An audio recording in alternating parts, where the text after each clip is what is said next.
Olá, muito bom dia. Estamos começando aqui mais nossa revista radiofônica nas ondas da a maior e melhor rede de rádio do Brasil. Vem com a gente, tem informação, prestação de serviço, entretenimento, tudo isso no papo dessa quarta-feira, dia 15 de agosto de 2018. Chegando a hora, candidatura de Lula à presidência deve ser protocolada hoje em meio à manifestação de militantes. A gente já vai avançar nesse cenário conturbado aí que você se referiu, Trindade, mas agora eu queria ouvir o Joel, porque a gente tem duas péssimas notícias, Joel, pro PT e pro Lula, embora notícias esperadas aí. Bom, uma é a Rosa Weber dizendo que o registro de candidatura de quem não tem condições de ser eleito pode ser negado aí por ofício, como o Zé falou, né? E a procuradora Raquel Dodge cobrando rapidez na definição das candidaturas também. Bom dia. Bom dia, Edgar. Bom dia, Trindade. Pois é, a gente já sabia e o PT já sabia que o Lula, no final das contas, não vai poder ser candidato. A questão agora é o tempo, né? É o timing. Será que ele pode ficar mantido como candidato virtual do PT, registrado longe o bastante, até que dê tempo de constar, por exemplo, a foto dele, o nome dele na urna eletrônica? Esses sinais da Rosa Weber e da Raquel Dodge estão dizendo não, a gente vai tirar isso com muita rapidez, você não vai conseguir fazer seu pequeno golpezinho aí que você está tentando, que você está tramando, isso não vai dar certo. Então realmente, más notícias aí para a estratégia do PT, e eu torço sinceramente que o partido tome jeito e admita logo, olha, nosso candidato será o Haddad, vamos começar uma campanha normal como outros. Qual é o problema, sabe? Isso. Qual é o problema de admitir que você tem outro candidato, assim, por que tornar todas as instituições da República numa farsa só para manter esse joguinho que ninguém mais acredita, sabe? Então, eu espero que tenha esse efeito. Vamos ver, né? Fala, Zé, você quer complementar? Não, é isso mesmo.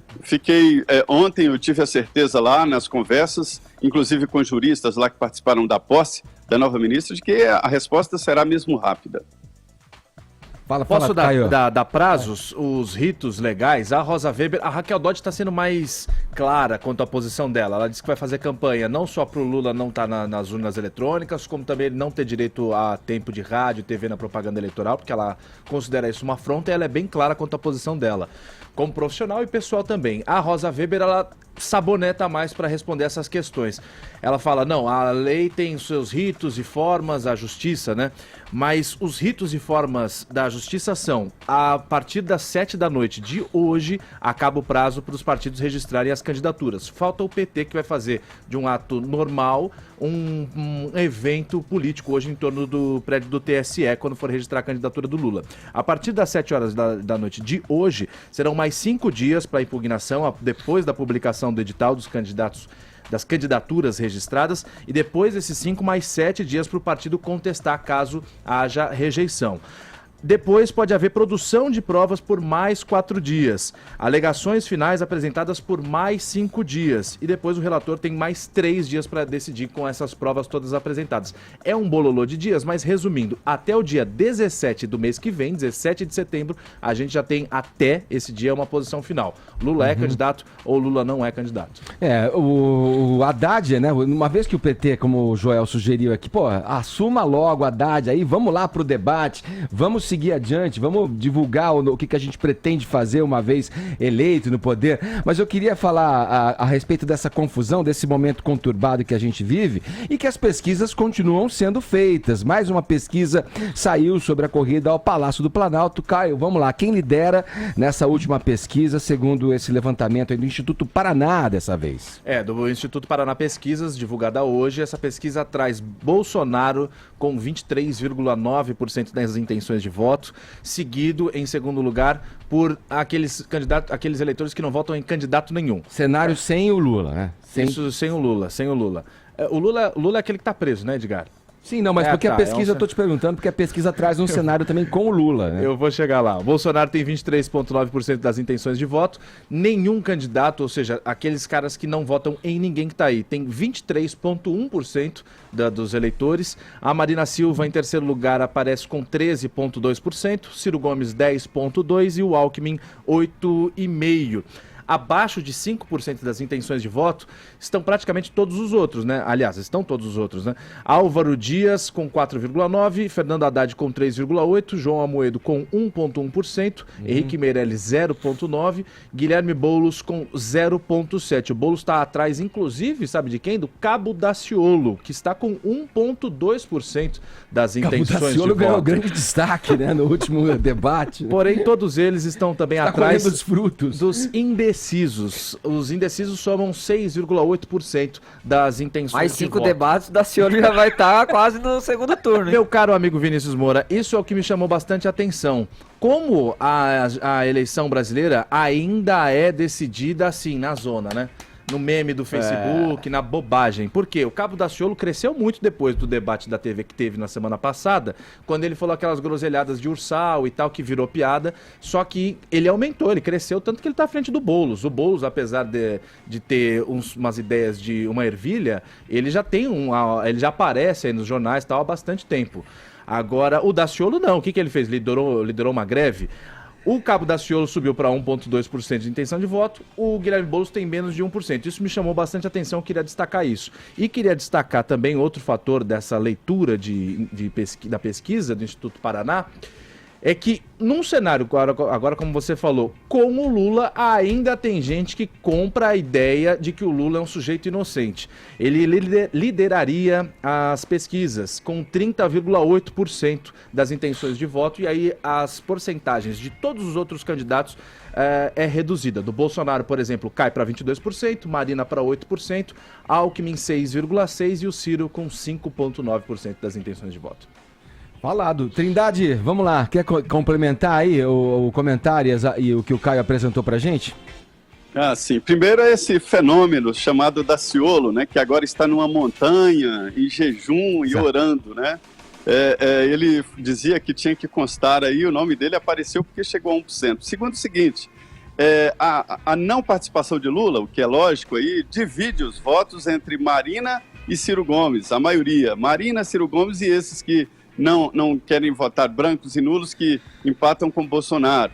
É uma pesquisa muito importante, porque a primeira pesquisa depois da definição e das convenções nacionais, né, é muito importante. É a pesquisa largada, né, porque agora os candidatos já estão definidos, e mostra claramente que Jair Bolsonaro mantém ali os 20%, sem o Lula chega a 20 e poucos, 23%, né, mas que agora estão disputando esta outra vaga, os de sempre, só tirando o Álvaro Dias, que caiu muito, né? Ficando ali entre Alckmin, Ciro Gomes e Marina Silva, a possibilidade da outra vaga para o segundo turno. O Alckmin cresceu um pouco. Olha, e frente a esse cenário que a gente está comentando aqui dessa última pesquisa, entre os que não sabem e os que não optam por nenhum, temos aí em torno de 30%. Já é um cenário conturbado, confuso por tudo que a gente está falando aqui. Mas tem um bolo ainda, uma massa de eleitores a serem conquistadas.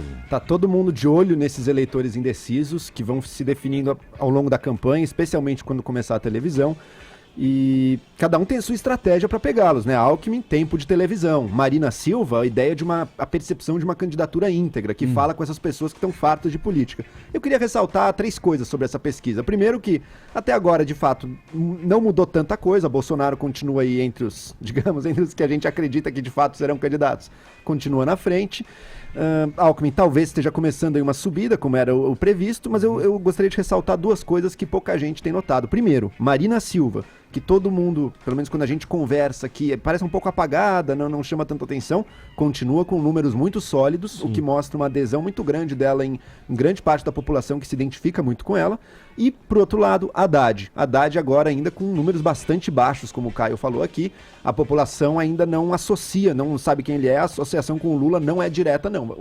Quando ele for candidato, o PT vai ter que fazer um bom trabalho para conseguir mesmo associá-lo bastante ao Lula e, quem sabe, elevar, porque agora realmente ele não tem retorno nenhum, né? Ele está muito abaixo dos demais. Aí. E como falávamos aqui em outros dias também, os candidatos que acabam se beneficiando, né, com a ausência do Lula na corrida, são o Ciro, que os votos são distribuídos entre o Ciro, e se você colocar, você vê aí um percentual de 5 pontos percentuais a mais, no caso de Marina, e da Marina, né? Da Marina. E você vê que no ranking, quando o Lula entra na pesquisa, o Ciro cai para baixo do Alckmin até, né? Ou seja, pro Ciro é essencial que o Lula saia o quanto antes. Ô, Joel, agora você vê como é arriscada essa estratégia do PT, porque como eu tinha colocado na primeira nota, que eles têm até o dia 17 de setembro o TSE para divulgar Lula é candidato ou não, e é a partir dessa data também que o PT tem, aliás, até essa data que o PT tem para falar. Bom, o Fernando Haddad vai entrar no lugar do Lula. 17 de setembro é um divisor de águas. Só que aí setembro tem 30 dias, 13 dias com mais 7, serão 20 dias só para Fernando Haddad aparecer realmente como um candidato. É pouco tempo para ele dar as caras. Ele foi conhecido aqui em São Paulo. Mesmo quando ele foi ministro da Educação, ele não ganhava uma projeção no cenário, né, no noticiário, né? Com o Lula preso sem poder filmar, né? Espero que tenha muita foto pra ele, né? Espero que tenha muita fotinha do Lula beijando ele ali pra ver se, quem sabe, o povo associa e transfere os votos. Trindade, quer fechar? Assim, olha, logo no início, quando nem havia pesquisas, eu falava dessa popularidade do Bolsonaro dizendo não precisa de pesquisas, é só sair na porta e perguntar, ou perguntar para os amigos, e fazia desafios. Eu não te conheço, tenho certeza que você tem 2 ou 3 amigos que vão votar no Bolsonaro? E a resposta era sempre sim. E me impressiona essa história da Marina. Eu não conheço ninguém que vota na Marina e ninguém fala da Marina e ela está sempre, não é só na da Paraná, mas nas outras pesquisas. Esse tipo de eleitor é mais silencioso. É isso. Valeu, Trindade. Obrigado. Bom trabalho aí em Brasília. Perfeito, bom dia. É tipo evangélico da Igreja Universal. Você não conhece ninguém que vai no Universal, mas tem um em cada esquina, né? Você fala, cara, como é que é isso?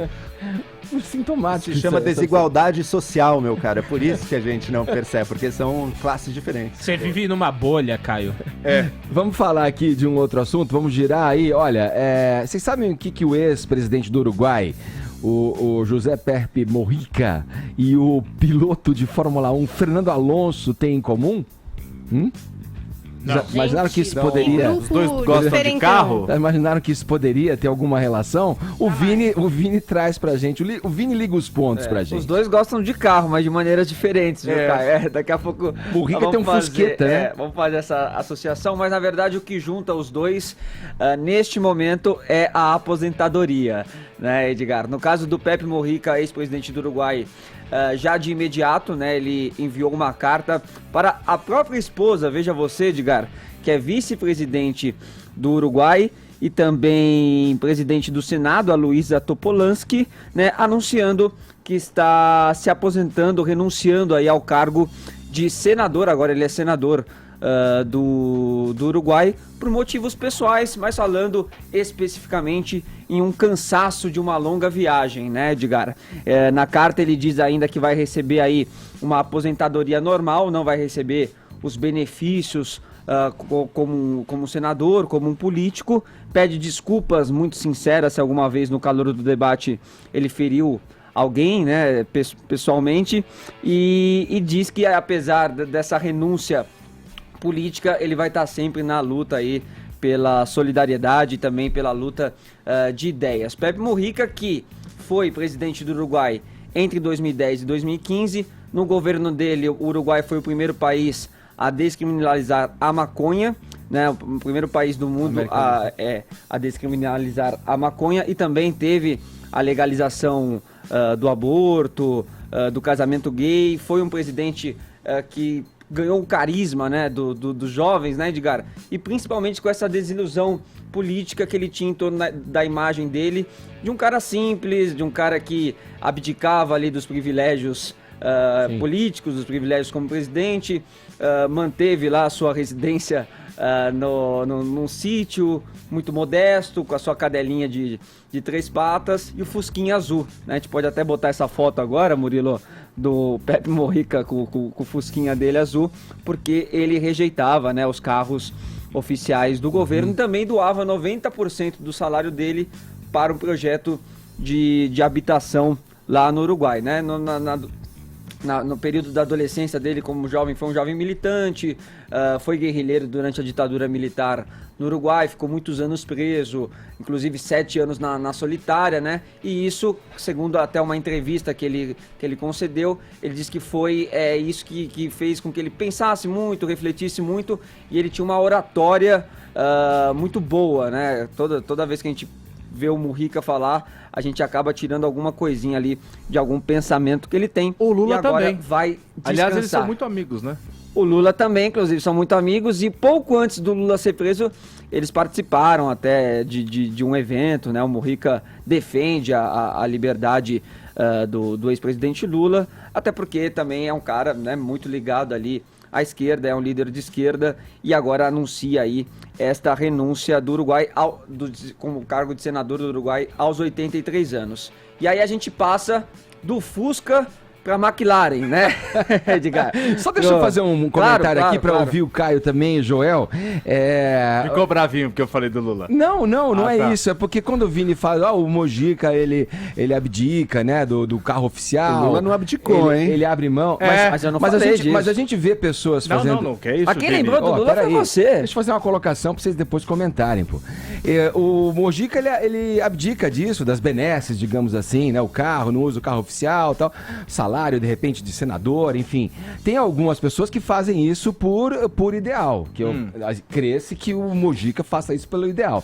Alguns outros candidatos fazem porque não precisam, porque são os ricaços, que têm muita grana e usam isso, embora o fim, né, em ambos os casos seja o mesmo. É uma demonstração populista, né, que você joga para a população de que, olha, eu não estou fazendo uso do dinheiro público aqui, mesmo sendo um ideário, sendo um idealista como o Mujica ou um ricaço como o João Dória, que não quer o salário do cargo que ele ocupa e tal. O fim é o mesmo, né? Não, é um efeito no máximo simbólico, né? Do ponto de vista do orçamento do governo, não muda nada isso aí, se eu usar ou não usar, ainda mais quando tá doando, mas enfim, é o que eles fazem para ajuda a imagem deles, né? Eu não sei se o Mujica fazia para ajudar a sua imagem, talvez não, talvez faça porque realmente ele tem um estilo de vida mais simples e queira manter isso. Agora, na prática é o que ajuda a imagem do político, por isso muitos fazem, inclusive muitos que adoram um bom luxinho aí acabam fazendo isso também porque pega bem, né? Político que pode fazer isso. Agora, tem que ser ou muito rico ou realmente amar a pobreza pra fazer isso. Senão... Agora vamos para a relação... Fala, Caio. Mas eu só queria colocar porque eu tô sendo injusto com o Lula, porque o Lula também fazia isso. Lembra daquela gravação telefônica do Eduardo Paes, ex-prefeito do Rio de Janeiro, falando, o Lula, como é que é? O Lula fica pegando aquelas porcarias de sítio, mete a mão mesmo, pega a coisa melhor. Então o Lula ele também abria a mão desse luxo que ele poderia ter. É porque existe uma coisa que os homens valorizam mais do que o dinheiro, sabia? É o poder. Então, eu tô sendo injusto com o Lula. Vamos Segue, lá. Vini. Vamos acelerar? A relação com o caso Alonso. Agora também. a gente vai pro Fernando Alonso, que aos 37 anos anunciou aí, até de forma surpreendente também, a sua aposentadoria da Fórmula 1. Vai correr até o final de 2018. Atualmente ele está na McLaren, né, nesse retorno dele à McLaren. Tem corrido aí ultimamente por outras categorias também que não a Fórmula 1, onde ele foi bicampeão 2005 e 2006 e é considerado, Edgar, apesar de não ter tantos títulos até como o Vettel, como o Hamilton, né, que são até de uma geração mais nova do que ele, é considerado até o piloto mais completo, né, o grande piloto dessa Fórmula 1, mas tomou algumas decisões equivocadas, algumas decisões controversas aí durante a carreira dele, o que acabou prejudicando um pouquinho a imagem e até a evolução dele, as conquistas dele na categoria, mas ele divulgou um comunicado aí agradecendo esses 17 anos maravilhosos que teve nesse esporte incrível, ele que venceu 32 corridas, 22 poles e 2 títulos, como eu falei aqui, e agradeceu, né, a McLaren. Ele disse que está no coração dele para sempre com a equipe e deixa até no ar um possível retorno. Ele fala assim, sei que eles retornarão mais fortes e melhores no futuro e esse poderia ser o momento para que eu volte à competição. Então quem sabe aí o Alonso ainda possa retornar, mas vamos ouvir um comentário do Alex Ruffo, Edgar, apresentador aqui do Máquinas da Pan, falando sobre essa trajetória do Fernando Alonso, sobre os títulos, sobre a qualidade e também sobre algumas decisões um pouco questionáveis aí deste piloto. A notícia da saída do Fernando Alonso da Fórmula 1, ela pega todo mundo de surpresa, né? Principalmente porque a Fórmula 1 é que vai acabar perdendo mais. Para mim, hoje, na minha leitura, é o melhor piloto que a gente tem na pista. E por que ele não está andando na frente? Por escolhas erradas. Ele foi bicampeão mundial, ele foi campeão em 2005, 2006 pela Renault, andando lá na frente, quando a McLaren estava já decaindo, mais um cara mostrando muito serviço que o Hamilton, que acabou incomodando ele começou a fazer esse troca de equipes. Então, foi para a Ferrari, voltou para a Renault, teve 2 escândalos aí, aquele da Renault em Singapura, com o Nelsinho Piquet, onde teve a batida proposital para que o Alonso saísse na frente, e também com Massa, quando todos escutaram pelo rádio o chefão de equipe da Ferrari falando Alonso is faster than you, e o Massa teve que dar ultrapassagem. Mas depois dessa fase nunca mais apareceu o Alonso na pista, e ele escolheu sempre o dinheiro ao invés de grandes equipes. Então, na minha leitura, a Fórmula 1 perde, né? E ele diz que vai para novos rumos. Hoje vai para 24 horas de Le Mans, que ele anda muito bem. Pode ser que vá para a Fórmula E, que é a grande tendência aí dos híbridos, dos elétricos no mundo do automobilismo, mas a Fórmula 1 perde muito agora com a saída do... Perde mesmo, né, Edgar? Porque a gente tem acompanhado aí ultimamente na Fórmula 1 a previsibilidade, né? Os caras que ficam em primeiro no treino, faz a pole position, também vence a corrida, já não tem mais tanta ultrapassagem. Então você tem um piloto como o Fernando Alonso, apesar você não tá assistindo as últimas corridas pra você falar isso? As últimas pode até ser, Caio, mas no geral eu acho que a Fórmula 1 decaiu bastante aí dos últimos anos para essa questão de ultrapassagem, de emoção mesmo. Pra mim me soa um pouco previsível. Tudo igual, né? Tudo igual. Isso, claro. Não, então faz mas tem mais a ver com o fala carro, aí, né? Fala o que você tá achando, então. Pô, que isso, velho? A briga entre o Hamilton, como assim? Não tem ultrapassagem? Não, o Hamilton e o Vettel esse ano estão um pouquinho mais parelhos, mas eu acho que ultimamente perdeu bem a graça, assim, a Fórmula 1, no meu conceito, né? Desde que o Ayrton Senna morreu, não é desde o Ayrton Senna, não. Pra mim total. Vamos em frente aqui, ó. A gente vai fechar esse primeiro bloco do Morning Show falando de Demi Lovato, Paulinha, que teve uma overdose no dia 24 de julho. Já se sabe aí até quem vendeu drogas pra ela, né? Quais as novidades aí? As informações são do TMZ, então a gente não pode cravar, porque vocês bem devem se lembrar que quando o TMZ soltou essa bomba aí da overdose da Demi Lovato, eles tinham cravado que tinha sido uma overdose de heroína, e depois eles voltaram atrás, colocando ali que só tinha sido administrado Narcan, que é usado para reverter overdoses de opioides. Então eles voltaram atrás ali da história de falar que era heroína. Então agora a investigação do TMZ, que é o FBI das celebridades, é descobrir qual foi a droga consumida pela Demi Lovato e quem forneceu essa droga. De acordo com o TMZ, foi um traficante chamado Brandon Johnson, com quem a Demi estava comprando droga já desde abril. Então ela já estava usando esse traficante há um tempo. Um traficante que há um mês antes desse episódio da overdose já havia sido preso pela polícia com diversas drogas, armas, dinheiro vivo em casa. E já era conhecido também por fornecer drogas que eles chamam de sujas, né? Então não é só aquele princípio ativo que você está consumindo, tem alguns outros ali misturados, drogas vindas do México. Tudo isso de acordo com o TMZ. Então, o que parece que aconteceu? Às 4 horas da manhã, depois de vir de uma série de festas, a Demi Lovato teria mandado uma mensagem de texto para esse traficante, o Brandon Johnson, que teria ido até a casa dela para levar as drogas para ela. Eles fumaram oxicodona, que é um opioide que age mais ou menos como a morfina, só que não era só oxicodona. Essa droga estava misturada com fentanil, que é uma substância que, por exemplo, causou a morte do Prince, né? É um opiáceo que é utilizado como analgésico.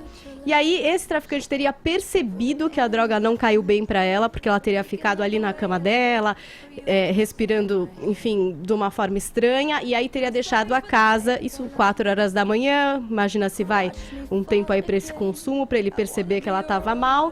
Ele foi embora às 11 horas da manhã, alguém ali da equipe dela, da casa dela, percebeu que ela não estava bem e chamou o socorro. Se isso é fato ou não, Edgar, a gente não sabe, porque é o que disse o TMZ, o mesmo que falou que era uma overdose de heroína. Então agora eles estão dando aí alguma outra versão para droga que teria sido consumida pela Demi Lovato. O que a gente sabe de concreto é que ela está se recuperando numa clínica de reabilitação. Chegou a postar, né, uma mensagem para os fãs agradecendo o apoio que recebeu de todos. E, na verdade, o que mais importa é que ela saia dessa e não tenha que recorrer a nenhum traficante, nem de droga limpa, nem de droga suja, enfim, consiga sair dessa, né, Ed? Bom, também com o maço de Marlboro lá custando $10, tem que fumar essas coisas aí, porque não dá, é muito caro lá, velho. Que horror, cara. Alguma coisa mais aí, não, Paulinha? Brincadeira. Não, a gente segue acompanhando, né? Mas vai haver um interesse real mesmo em entender o que é que aconteceu naquela noite. E aí a gente tem que ver também qual vai ser o caminho da Demi Lovato. Muitos artistas optam por realmente depois explicar, né? Vamos ver como é que ela vai fazer. E uma foto, Edgar, aí numa coisa mais Happy Nation, tá? Pra gente dar um levante agora, publicada nas redes sociais do Sean Lennon. Deixou os fãs dos Beatles com uma pulga atrás da orelha. Vejam essa foto maravilhosa. Acho que vale a pena ver essa imagem. Um é o Sean Lennon, o outro, eu queria que você tentasse chutar quem é. Não, é o filho do Ringo? Ou é o Julian Lennon? Quem é isso? É o filho do Paul e da Linda, gente. A cara do Paul McCartney. É o filho, James McCartney. E aí rolou essa foto, todo mundo ficou falando, verdade. pô, eles são muito parecidos com os pais, que absurdo. Ainda bem, né? Teve gente que achou que o Sean Lennon era o Thiago York disfarçado. Algumas pessoas também apostaram nessa versão da teoria da conspiração. Mas a verdade é que ver esses dois caras juntos trouxe uma expectativa para os fãs dos Beatles de que talvez eles estivessem planejando uma parceria no mundo da música, né? Já que o James está aí na foto segurando o seu violão, não é, Edgar? Uhum. E os dois são músicos, fazem os seus trabalhos, claro que não com aquela janela dos Beatles, mas o Sean Lennon já lançou trabalho solo, trabalhou com outros artistas, como produtor até da Lana Del Rey. O James McCartney já participou de trabalhos com o pai, tem 2 álbuns autorais. Não sei, Edgar, você gostaria de uma dupla jovem? Seria legal, seria muito legal. Lennon e McCartney? Acho que eles podiam se juntar e fazer alguma coisa, sem dúvida. Mas é meio melancólico, né? Porque o que as pessoas querem é a volta de algo que é impossível, eles né? Eles estão olhando em outro lugar, né? Exato. Nunca vai voltar Não vai, mas, pô, a união dos... Eu achei até que era o Julian, porque o Sean tem o Julian Lennon, né? Que também teve uma incursão pela música e tal. Mas, de fato, o James é a cara do Paul. Só que é gozado, o pai não é careca e ele tá ficando, é uma mistura do Paul com o Ed cabelinho Sheeran, ali podia dar né? uma melhorada, né? E olha que sou eu falando aqui. Mistura do quê, Paulinho? Do Paul com o Ed Sheeran, porque ele é meio ruivo, assim. Uma coisa pitadinha do maravilhosa. slot, não parece, o The Goonies? E tem o filho do Ringo também, que é batera, né? É um grande pós-Beatles jovem, não sei. Eu acho que eu tô com o Joel nessa. Talvez o resultado seja um pouco frustrante. Olha aqui, vamos em frente. Para nos acompanhar em imagens, pode acessar jovempanfm.com.br, também pelo nosso aplicativo, o vermelhinho da Jovem Pan, e o nosso canal no YouTube também, que transmite a gente ao vivo diariamente, é youtube.com/morningshowjp. A gente já passou de 200 mil inscritos, mas ainda tá faltando a tua inscrição. Vai lá e inscreva-se agora, aperta lá a sineta para você saber quando tem a nossa transmissão ao vivo. Agora 10h38, horário de Brasília. Jovem Pan Morning Show. Na Jovem Pan. Hoje, 15 de agosto, é o dia do solteiro. Sabia dessa? Para falar sobre as vantagens e desvantagens da solteirice, a gente tá aqui com ela, a nossa companhia de toda hora para falar de sexo. É a nossa psicóloga e terapeuta sexual, Paula Napolitano. Tudo bom, Paulinha? Tudo bem, tudo ótimo. Bom te receber aqui mais uma Obrigada. vez. Hein? Agora, vem cá. Eu fiquei lendo aqui, né, o nosso roteiro para falar com você. O que a ciência diz sobre os benefícios de ser solteiro? Ó, saiu uma pesquisa aí recente de 3 benefícios da solteirice, né? O primeiro delas é que as pessoas solteiras têm muito mais contatos e amigos. Então, a rede de relacionamentos de uma pessoa solteira muitas vezes é maior e às vezes até com mais qualidade, né? Porque às vezes as pessoas que estão no relacionamento acabam deixando de lado os outros relacionamentos todos. Então, se isso fecha foi ali no casamento ali e tal, nas relações. Então, essa coisa das amizades, vem mais amigos, vem mais a família, se encontram mais, vão atrás das pessoas, marcam mais coisas. Então, isso foi um ponto interessante, realmente. Faz sentido. Se vendo a vida na prática, faz total sentido, né? Você vai ficando com um número, digamos, mais reduzido de convivência ali direta, de amigos, né? Do que quando você é solteiro, que você tá aí, né? Como é que é, Caio? Fala pra gente. Você tem um círculo de amigos. Me identifiquei, tenho bastante amigos, sim. Não, eu posso comparar porque eu me separei ano passado, né? Então, realmente, você vê mais gente aí, você sai mais com os amigos, né? Tem mais... Realmente tá na pista. Tem umas tristezas também, tem altos e baixos ali, mas... É porque o cara fica na pista, não é? Não, e vai mais atrás, né? Porque às vezes o cara que tá já com alguém fala, deixa, outro dia eu marco, deixa pra lá, vamos ficar só a gente e tal. E às vezes vai perdendo mesmo amizades, né? Às vezes as pessoas que se separam e ficou muito nisso só o casal, às vezes tem que reconstruir aí a rede de relacionamentos e até familiar mesmo, mais extensa, né? Vini, você que é o que casou mais recentemente aqui. Diga. Dá pra notar essa diferença entre... Dá. Você tem um pouquinho de menos tempo, mas dá pra equilibrar também, né? Conversar um dia, um final de semana você poder sair com os amigos. Você falou uma vez aqui de Vale Night, como é que é essa história? O Vale Night na verdade é assim, você pegar um dia pra passar uma tarde, uma noite com seus amigos, né? Tomar uma cerveja, também não tem problema nenhum. Você tem que conversar, né? Tem que dialogar, tem que ceder um pouquinho pro outro lado também. Exato. O casal que se fecha e perde a vida social é muito ruim complicado, também. né? Eu já acho que o casal soma, pega os amigos do outro, entendeu? Transforma em seus. Aumenta o seu ciclo, conhece mais gente. Pode ser. Não sei, acho também que é a oportunidade de conhecer mais pessoas quando você está aberto para, né? Mas tem gente que tem preguiça, aí, enfim, já agora é o dinheiro, hein? Porque isso também pega, né, Paulinha? Quando você tá solteiro, você gasta mais, né? Mas nem a pau. Não? Não. Saindo? Saindo, Muito Caio. mais namorando do que... Porque você tá duro, se você tá duro, você simplesmente fala, não vou sair hoje, beleza. Ou então você dá um jeito de fazer um negocinho em casa. Agora, namorando, você tem que sair pra jantar, pra não sei o quê. Eu acho. Minha percepção, eu gasto muito mais namorando.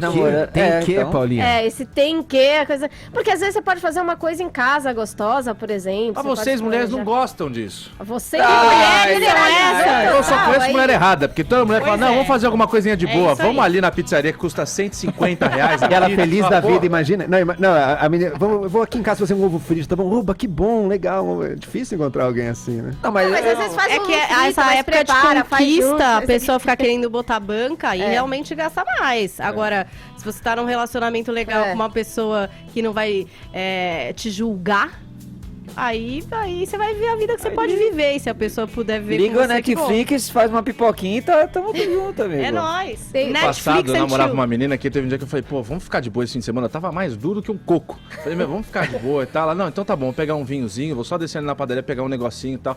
Gastou 300 pilas, comprou queijo brie na padaria. Você fala, quem que compra queijo brie na padaria, velho? Uma mortadela já é cara na padaria, você imagina queijo. Não, mas tem que deixar claro, vamos ficar sossegados. Às vezes a pessoa acha que você só quer ficar lá assistindo filminho, namorando, não é porque tá sem grana. Então tem que explicar, olha, eu tô meio durango aqui, vamos aproveitar, né? Tem que fim de mês, já não tinha nem mais o VR ali no cartão, não dá, velho, não dá. Mas com o seu contra-cheque, Caio, você ficou... Pra você ver como eu tava mal. Uma outra vantagem aí que eles trouxeram também é a questão dessa autonomia, né? Então o solteiro acaba tendo muito mais autonomia, não precisa dar muita satisfação e assim. Muitas vezes vai mais atrás do que quer, do que deseja, fica com menos, fica ponderando menos. Não, será que eu aceito tal trabalho ou não? Eu quero morar em outro país, não quero e tal. Então a pessoa muitas vezes acaba indo mais atrás do que ela quer, com mais autonomia, mais satisfação. Isso foi um outro ponto da pesquisa também. Que eu imagino, né, do âmbito geral, né, na amostragem da pesquisa mostra isso, mas você pode levar, obviamente, né, a gente está falando de coisas absolutas aqui, porque cada caso é um caso, mas você pode levar uma vida de casado arejando a tua relação. Em todas as coisas, em todos os pontos que a gente falou aqui, tanto de amigos, como a Paulinha falou, de agregar amigo do companheiro, né, do parceiro, parceira, que, né, vem e vira teu amigo também, como de interesses a coisas. Aí tem que ter um entendimento, cada um... Exatamente, depende de cada nessa casal. parceria do casal, apoiar o outro nos interesses individuais, né? Com certeza, com certeza. Mas aí, fala, eu queria Paulinha. perguntar uma coisa pra Paulinha, o que ela sente, assim? Você acha que hoje a nossa cultura exalta mais o constituir família, ter filhos, estar casado, ou o estar solteiro, curtir a vida, estar independente, lá? Eu acho que hoje está se misturando as duas coisas. Então é você até ter um relacionamento, porque ainda tem na cultura nossa de que você precisa de um relacionamento, faz parte, é importante, mas cada vez dentro do relacionamento as pessoas às vezes mais individualistas. Então pensando mais nos desejos, não deixando as coisas de lado, então eu acho que se misturou um pouco, assim. Os dois opostos estavam muito distintos, eu acho que eles estão um pouco misturados hoje em dia. Você recebe casos no consultório, Paulinho, de, assim, de namorados que, sei lá, de repente se veem só mesmo no final de semana, tem as suas vidas bem separadas, conseguem, sabe? Um não ficar incomodando o outro durante a semana, ficar mandando mensagem, ficar ligando, e tem aquela relação apenas no sábado, no domingo, e estão felizes assim. Tem, mas são poucos. Eu tenho alguns poucos pacientes assim no consultório, mas a maioria tem, porque a gente sofre uma pressão de alguma forma meio social, né, da coisa de você namora, tem que falar todo dia, toda noite tem que conversar depois sobre o dia, tem que saber onde a pessoa tá, o que tá. Esses tem que atrapalham muito as nossas relações, porque cada um é único, veio de uma criação diferente, tem pensamentos diferentes.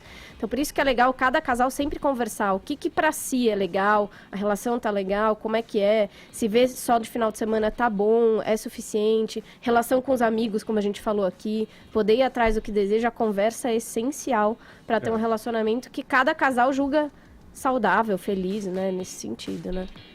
Eu queria fazer uma pergunta, só que eu não sei se alguém já perguntou sobre os solteirões convictos. Já falamos disso ou não? Que eu tava lendo uma manda bala. Aparece muito solteirão convicto no seu consultório, ou o pessoal tá mais com o pezinho lá querendo entrar para um namoro? Como é que tá o pessoal hoje em dia? Homem e mulher. Mas se foi no consultório é porque não tá muito convicto, talvez. Às vezes não necessariamente da solteirice, né? E a sociedade faz uma pressão. Pô, mas você é solteiro? Não sei o quê, então, exato. Essas pressões são complicadas, assim. Eu tenho alguns solteirões convictos, assim, tanto mulher quanto homem, mas de modo geral as pessoas estão mais frustradas por estar solteira. Ou estão felizes pela época do solteiro, porque se separaram, estão agora querendo curtir, querendo estar nesse momento para se achar de novo, mas querem mais para frente um relacionamento. Esse é o que eu mais vejo. Pessoas que ou estão frustradas, querem um relacionamento, ou saíram de relacionamentos, querem curtir, estão felizes assim, estão curtindo com os amigos, estão se descobrindo, mas querem lá na frente um relacionamento. E estão usando os aplicativos? Esse aplicativo, são vários, né? A grande maioria, Tinder, a galera curte, isso melhorou ou também misturou as ideias da galera? Sabe assim, parece que melhora, mas quando vai ver piora. A maioria tá usando os aplicativos e tá se sentindo bastante frustrado com eles, né? Eu tenho até, às vezes, pacientes mulheres que dizem assim, puta, eu queria só poder transar. Eu queria só poder curtir. Cadê os caras? Mentira. Eu Sério que tem isso? Você não tá no aplicativo, Caio? Não tô. Mas vou entrar depois dessa, pelo amor de Deus. Tem umas 3 pacientes, pelo menos, aí que elas... E são pessoas bonitas, não sei... E elas falam, gente, as pessoas parecem que estão complicando cada vez mais e parece que os homens, às vezes, estão meio que fugindo ou estão com medo ou a gente não sabe se relacionar. O que está acontecendo? Então, às vezes, as pessoas estão dizendo um pouco disso de aplicativos, assim... Essa comunicação tá complicada. Fora o efeito Cátia Abreu, que você não falou ainda, né? Da photoshopada ali. Será que não era isso? Será que no dia do encontro a realidade era outra? Não, eu falei brincando isso de, então eu vou entrar no aplicativo, tá? É brincadeira, mas um troço é meio sério. Me espanta isso que você tá falando, porque eu percebo uma coisa totalmente contrária das mulheres, mas muito contrária. Eu sinto, assim, num primeiro encontro, numa primeira saída e tal... Pô, no segundo já tá falando eu te amo, já bota apelidinho pro amor. Você fala, você não me ama, velho. Sim. Sério, você acabou de me conhecer. Não vem com essa. Você fala pra mulher que saiu com você não me ama, velho? Não, porque nenhuma mulher quer sair comigo, né? Mas assim, eu citei casos dá um tempinho que a gente tá de trabalhando mulheres que não é a maioria, né, de fato. Então as mulheres acabam, de modo geral, querendo muito um relacionamento. Até pela coisa dessa pressão social. Nossa, mas tá solteiro. Olha, mas a idade tá chegando. Mas, nossa, você tem que namorar pra depois noivar, pra depois casar, pra depois ter filho. E aí, tá ficando... Então, tem toda essa pressão. Então, muitas vezes, elas querem um relacionamento. Deixa eu chamar então, aqui. A gente encontram alguém que tá dando atenção e já, né? Desculpa, Paulinha, te interromper. Deixa eu chamar aqui um vídeo. A gente convidou aqui a nossa audiência a mandar pra cá casos engraçados. Liberamos geral. Contar piada, né? As dores e delícias da solteirice. Solta pra gente, Murilo. Olá, equipe do Morning, tudo bom? Meu nome é Silvio, eu sou aqui de Paulista, Pernambuco. Só para socializar essa experiência que eu tive como solteiro, uma experiência que me marcou foi... Estava cansado já de almoçar fora, de comer fora, eu inventei de cozinhar. E nessas minhas andanças, fui pro samba e cheguei tarde, aí na cabeça de cozinhar. Aí deixei a batata cozinhando, acordei no outro dia, 9 horas da manhã, um apartamento, calor insuportável. Aí eu decidi, rapaz, não dá certo mais não, eu vou me casar, eu vou arrumar uma companheira que me entenda, tal, que me ajude no dia a dia, porque sozinho eu vou me matar. É melhor casado vivo do que solteiro morto. Um abraço. Meu Deus do céu, era só contratar uma diarista. Mas olha, essa questão da organização é verdade, é fato, viu? Porque depois que você começa a ter um relacionamento... Entendeu qual que é a demanda aí? Você está associando organização com o quê? Coisas da casa? Com coisas da casa, assim, sabe? Pronto, vai problematizar. Não, com o fato de ser solteiro. Tá chamando a mulher de empregada? Exatamente. Edgar, se o cara é um cara organizado, tudo, né? se o cara é um cara organizado, ele pode ser solteiro, casado, que ele vai continuar ou organizado ou desorganizado. Não, mas a presença da mulher ali ajuda ele na... No meu caso, me ajudou bastante. No meu caso, me ajudou bastante. Vamos lá, tem mais um vídeo aqui. Solta, Murilo. Bom dia, Edgar. Bom dia, bancada do Morning Show. Sou dia. fã de vocês, escuto vocês todos os dias nessas estradas. E eu gostaria de pedir, não um conselho, mas sim que vocês rezassem, orassem por mim. Puta! Minha história é o seguinte, fui casado há 30 anos, aí me apeguei a Deus e Deus me libertou. Hoje sou um cara solteiro, moro sozinho, mas tem suas desvantagens morar sozinho, né? Sim. Porque hoje eu tenho que trabalhar, fazer comida, lavar louça, lavar roupa, passar roupa, né? Fazer isso faxina, aí eu concordo com você, Edgar. E isso é muito tudo cansativo. Em nome de Deus, então, né? Eu acho que eu tenho que pedir a vocês uma ajuda para procurar alguém, uma parceira, porque gente, eu a não diarista, aguento eu tô mais. falando para vocês, é só pegar. Essa vida de solteiro é boa, mas a vida de casa não é fácil. Não, aí eu Vida concordo. De dono de casa, solteiro, é muito difícil. O cara já mostrou que é um Horácio, não fazia nada, né, cara? Exatamente. Da Paulinha para algo assim.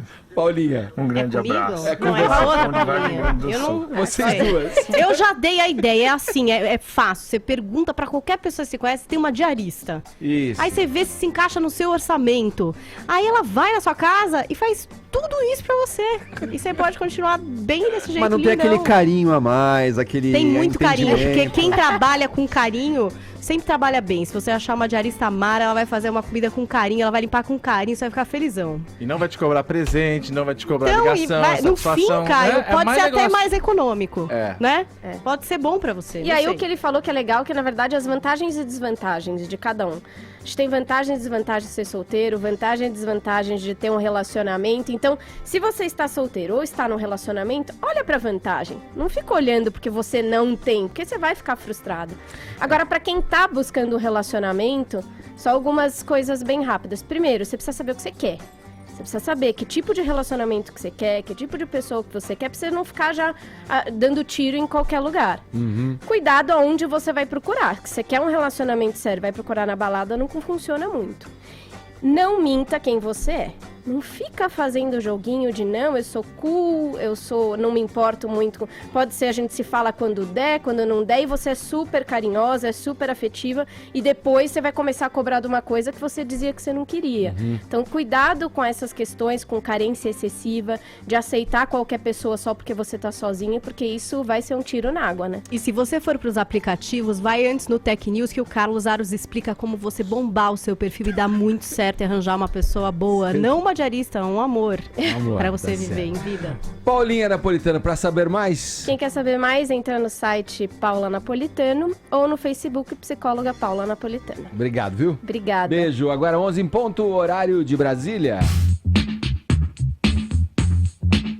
Paula, você ficou empolgada aí. Eu tô muito empolgada. É uma coisa louca. Uma coisa maravilhosa. Vamos lá, como é que estão suas campanhas aí, ó? Olha, nossa a nossa hashtag lance uma campanha. Tá entre os assuntos mais comentados do Brasil. Porque tem muita gente querendo lançar campanha. Olha o Isaac aí que mandou pra gente. Hashtag lance uma campanha. Desfazer amizade por causa de opinião política é falta de maturidade. Pessoal, vamos amadurecer nessa campanha do Isaac. O Rodrigo Bal. Contra a ditadura do corpo malhado, do esforço físico, a favor da boa comida. A hashtag dessa campanha que ele lançou é um pouco grande, mas eu vou ler pra vocês. Os gordinhos também são gostosos. Eu gostei. Rodrigo, tô com você, vou compartilhar agora a sua campanha. Tem também o 7, hashtag lance uma campanha para olharmos com atenção para todos os candidatos a postos públicos nesse ano. Abre o olho! Olha, tá vendo? Eu tô na campanha, fui contratada e vou fazer a locução dessa campanha do Esses são os melhores tweets que você achou?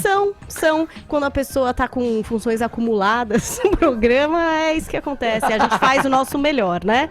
Obrigada, Morning Squad. Vocês nunca decepcionam. Estamos entre os assuntos mais comentados do Brasil. Boa, Paulinha. Vamos voltar à política a menos de 2 meses da eleição. Os eleitores vão conhecendo aos poucos os programas, as propostas oficiais dos candidatos à presidência. Nessa terça-feira, o Jair Bolsonaro apresentou seu plano de governo. Um dos pontos que mais chamaram a atenção é a criação de um super ministério. Sob o comando do economista liberal Paulo Guedes, a nova pasta reuniria aí outros ministérios, como por exemplo o da Fazenda, do Planejamento, a Indústria e o Comércio e a Secretaria-Geral. Vamos lá, Joel. A gente sabe, é falado já há muito tempo que o Brasil tem um excesso de ministérios, né? Essa é uma boa ideia na tua visão? Hoje em dia a economia está precisando de decisão e as decisões na área econômica precisam caminhar juntas. Então, nesse sentido, acho que pode fazer assim, sentido você unir diversos tomadores de decisão que são pessoas diferentes hoje em dia, unir num só. Isso faz sentido. O que eu apontaria como problema maior da proposta da campanha do Bolsonaro é essa crença de que um homem forte no ministério dá conta de todas as alianças, não só de políticos, mas do próprio funcionalismo público, das corporações, de todo mundo que vai precisar estar alinhado com ele para que essas mudanças aconteçam. Tá? Vamos lembrar que a Dilma, por exemplo, no segundo mandato, tentou botar um ministro com uma cabeça que a gente pode chamar mais liberal ali, só que não tinha nenhum apoio ao redor dele, né? Então ele era sabotado pelo próprio partido, sabotado pelos outros ministérios. Com Bolsonaro corre o risco de ser a mesma coisa. O Joaquim Levy, exato. Com Bolsonaro corre esse risco. Paulo Guedes, que é um grande economista aí, mas não tem nenhuma experiência de governo, de serviço público zero, vai ser colocado numa situação com grande autoridade, mas tem que ver, será que ele vai ter o apoio ao redor dele? Será que isso faz parte de uma visão mais ampla do governo? Ou é só uma cabeça militar nacionalista de sempre que botou um liberal ali na economia e ele que se vire?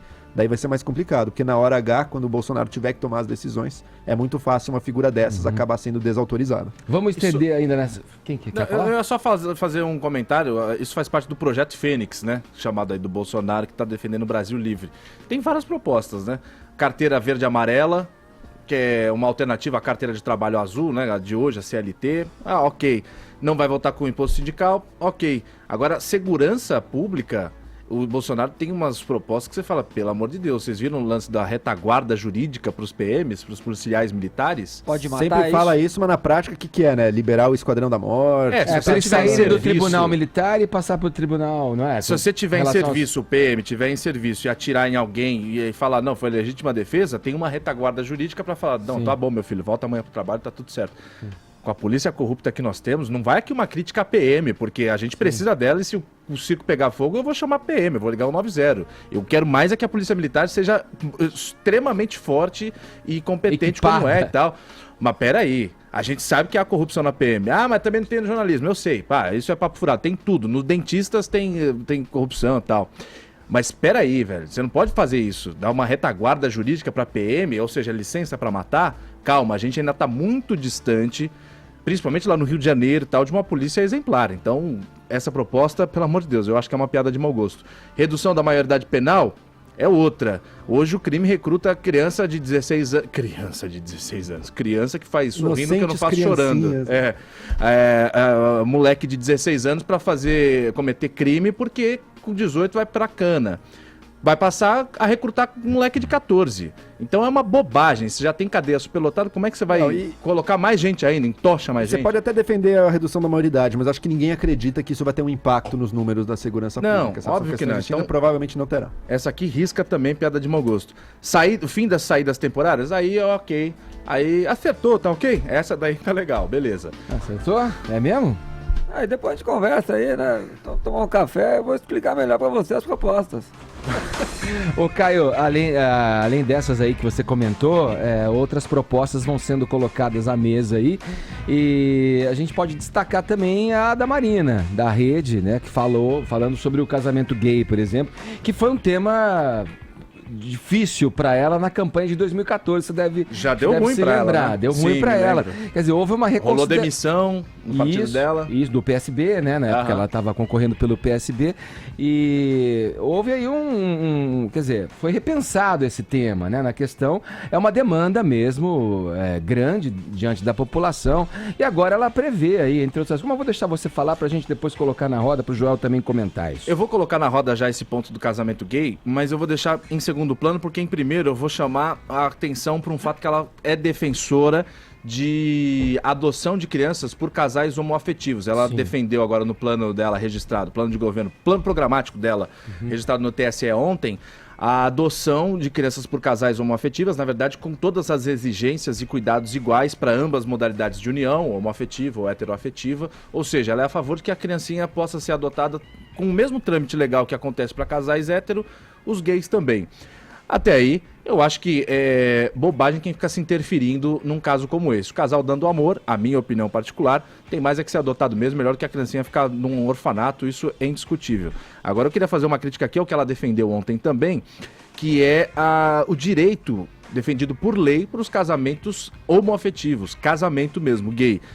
Isso é uma pauta muito combatida, muito brigada pelos homossexuais, porque um não tem um pleno direito sobre os bens do outro. Vamos colocar, por exemplo, se um sujeito é casado com outro homem e um outro homem morre, ele não tem os mesmos direitos previstos por lei, mas já existe a união estável que prevê praticamente todos os direitos. Só que aí tem que deixar bem claro, a Marina Silva defendeu ontem, olha, eu vou defender por lei casamento homoafetivo. Vai acatar essa demanda. Isso vai ser permitido casar em igreja? E se um padre se recusar a fazer esse casamento?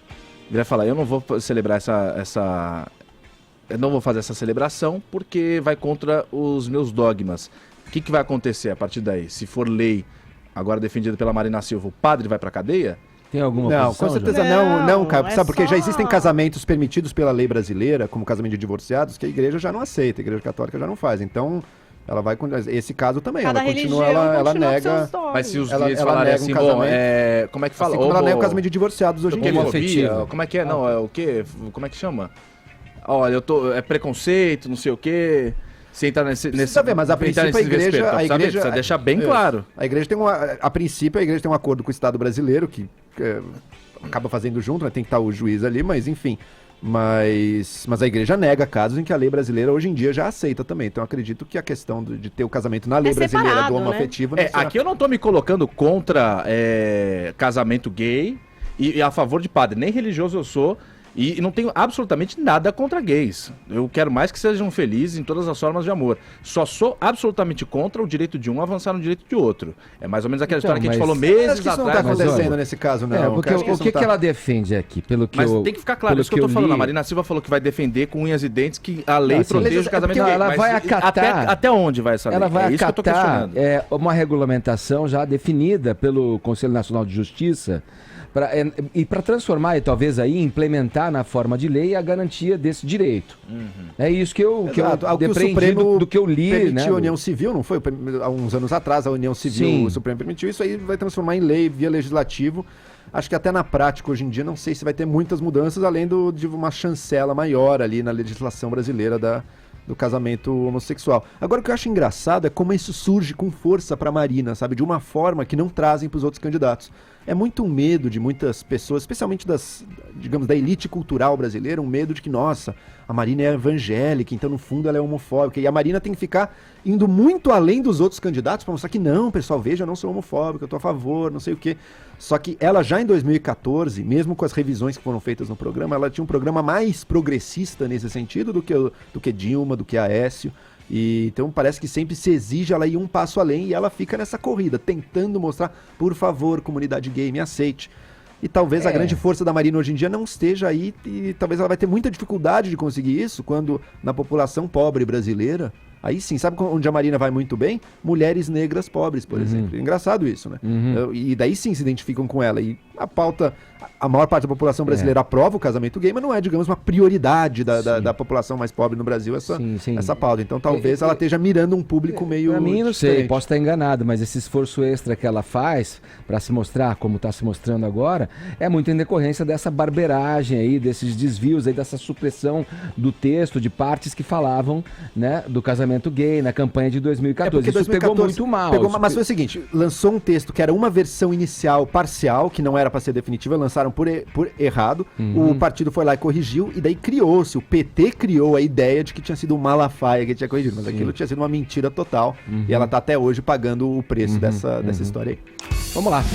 Mais um destaque internacional. A Suprema Corte da Pensilvânia, nos Estados Unidos, divulgou ontem um relatório em que acusa mais de 300 padres de abuso sexual. Vamos lá, Paulinho. O relatório usa a expressão padres predadores. Cara, é bizarra essa história, Edgar. Eles conseguiram identificar 1.000 vítimas.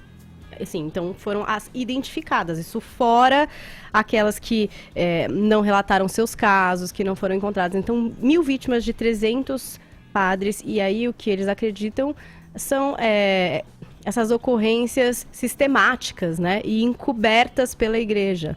Então, nessas investigações, foram 18 meses de investigações, você tem 8 sucursais lá da igreja, na Pensilvânia, 6 que foram averiguadas dessa vez. Nas 6 aconteciam coisas do tipo. As 2, você fala, bom, então em 2 não. Não, as 2 também tinham várias denúncias, mas elas estão previstas aí em outro relatório.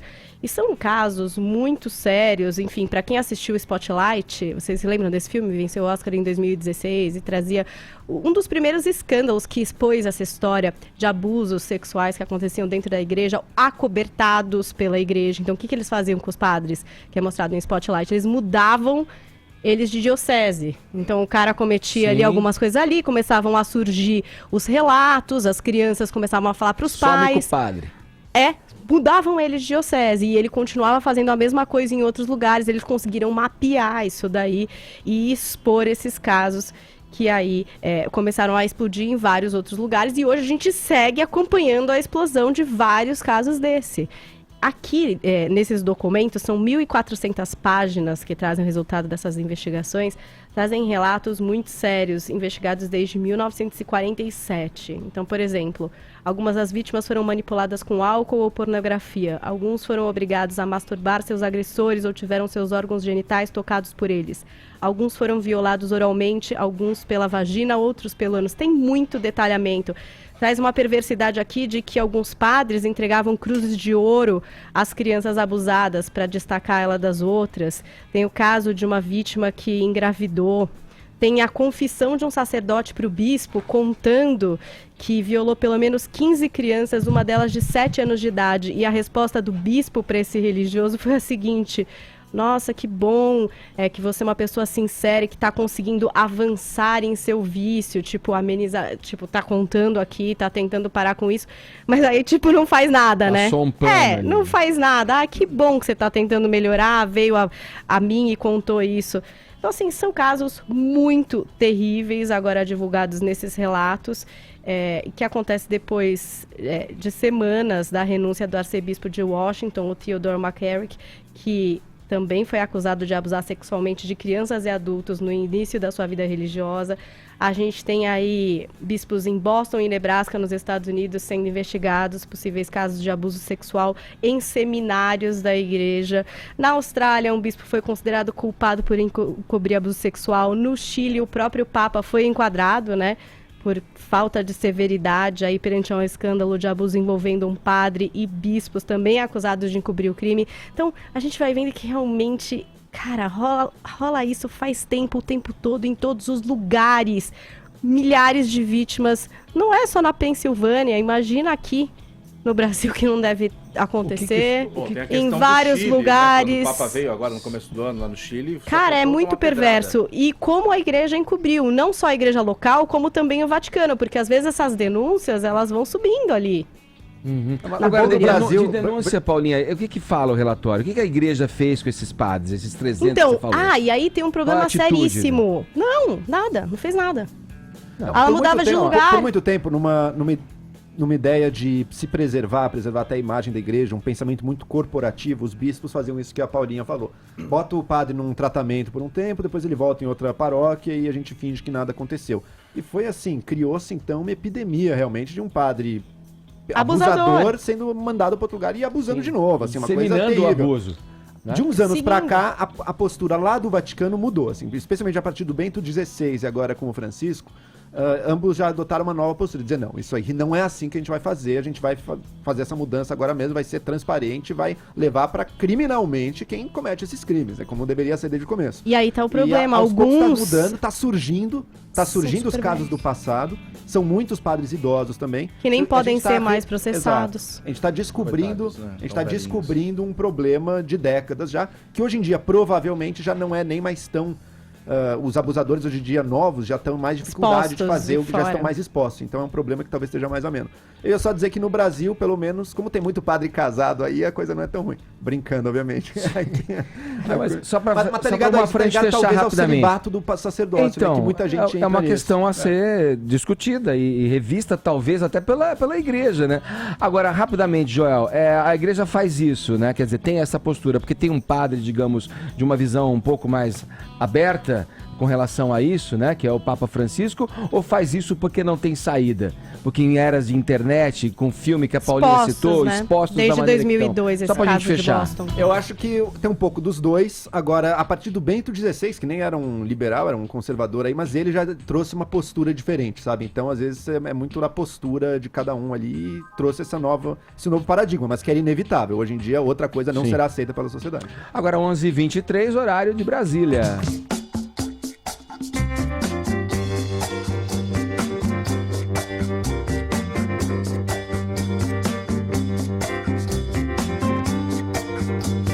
Vamos lá, reta final do Morning Show dessa quarta-feira. A gente vai terminar o programa hoje com mais um episódio do nosso já famoso quadro Não Convide para a Mesma Festa. Vini, quem são os personagens de hoje, hein? Fernando Vanucci e o Departamento de Esportes da Rede Globo, né? Ou, sei lá, se você quiser reduzir Fernando Vanucci e Ivan Moré, apresentador do Globo Esporte, Alex Escobar. Enfim, o Fernando Vanucci ficou chateado e fez um desabafo ontem pelas redes sociais por ter ficado de fora aí da homenagem dos 40 anos do Globo Esporte. Afinal, ele fez parte dessa história por muito tempo, foram 20 anos aí apresentando também o Globo Esporte, ele que ficou 26 anos na Rede Globo, né, Edgar? E uma das participações dele bem ativas dentro da emissora era justamente no Globo Esporte, que ontem fez uma homenagem mostrando ali praticamente todos os apresentadores que fizeram parte do programa, inclusive mostrou o Galvão Bueno com um bigodão, não sei se você acompanhou. Depois teve uma homenagem bem legal com o Léo Batista, que já está com 86 anos, né, Edgar, e mostrou ele dando dicas, conselhos para um menino que acabou de chegar lá no Departamento de Esportes da Rede Globo. Enfim, foi uma homenagem bem legal, mas eles deixaram de fora o Fernando Vanucci, que não gostou nada disso, e aí publicou um desabafo na rede social. Vamos mostrar, Murilo, esse desabafo aí do Vanucci, dizendo o seguinte, olha lá, 40 anos do Globo Esporte, não citaram meu nome, mas quem viu sabe que eu estava lá por mais de 20 anos. História é história ou não? Pode isso? Eu nem estava vendo, mas recebi uma ligação de um amigo dizendo que tinha acontecido. Surpreso? Claro. Raiva? Não tem esse tipo de sentimento. Ficar triste? Jamais. É só decepção mesmo. E ali embaixo ele coloca, né, um videozinho mostrando uma das participações dele no Globo Esporte, mas isso tem uma certa explicação dele ter ficado de fora. O Fernando Vanucci não saiu de uma maneira muito legal da Rede Globo. Ele saiu em 99 e aí teve aquele episódio primeiro do biscoito, né, que ele apareceu. Relembre o episódio. O episódio foi o seguinte: Fernando Vanucci apareceu no ar comendo um biscoito. Né? Ai, tá crime. Hoje viraria meme, hoje viraria piada. Acho que o cara apareceria até no dia seguinte lá comendo mais biscoitos, né? Na época não pegou legal, não pegou mal. Acabou pegando aquela geladeira, sendo um pouco escanteado, participando ali de outros programas. Mas ele falou que lidou bem com essa situação até que um dia chegou uma multa contratual para ele pagar. Aí ele não gostou, acabou saindo da Rede Globo, entrou com um processo contra a Globo. Inclusive ele ganhou uma quantia recentemente aí da emissora, né, um processo trabalhista. Então isso pode ser que tenha justificado aí essa ausência do Vanucci na homenagem de 40 anos do Globo Esporte, ele que hoje está na Rede Brasil, né? É uma bobagem, Passou né? pela... Não sei o que você pensa, mas é uma bobagem, né? Não colocar o cara. Não colocar? Se você olhar na visão jornalística... também, né? Não, mas se você olhar na visão jornalística, vamos colocar uma matéria com a história do programa e suprime o cara que ficou 20 anos lá, velho. O cara processou, velho. Mas é infantil, história é história, cara. História é história, você tem que contar quem passou por ali. Cara, eu acho isso aí. Eu acho que mas devia ter pelo menos... faz isso demais. Nas próprias histórias aí que envolveriam, por exemplo, os tempos áureos da Record, a Globo faz questão de omitir, fez Maísa e não mostrou uma coisa de festival, nada, finge que não aconteceu a história. É normal a Globo fazer isso. Se não foi na Globo, não aconteceu. É um comportamento deles e eles ficam ressentidos com as pessoas e é isso. O cara ficou 20 anos e ficou de fora. Bom, é isso. Bom, a minha pergunta é, eu tenho um álbum de fotografias. A minha última namorada, me zoou, espalhou nudes meus na internet. Meu álbum de fotografia, eu vou ter foto dela? Nada a ver essa comparação. Tudo a ver, velho. Você corta a parte. Você foi casado por 20 anos, teve filhos, aí ela vai aparecer. Para, só o casão. Você entendeu? Globo, o cara processou, velho. Olha, só por causa desse comentário, quando a gente fizer homenagem sobre a história do Morning Show, você não vai constar da Mas eu homenagem. não tenho contribuição nenhuma, eu só contribuo a afundar o negócio. Agora o negócio é o seguinte, a história melhor do Fernando Vanucci foi a final da Copa de 2006, o Fernando Vanucci me entra na Rede TV. Itália campeã mundial de futebol, vocês lembram dessa? Sim, um pouco... É claro que assim, Tava embriagado, né? Não era remédio? Ele falou que era remédio. Devia ser um ajudou, né? Aquele remédio que dava aquela impulsionada, né? No vinhozinho. Um vinhozinho, morozinho. Vamos lá, temos ganhadores aí. Quem leva?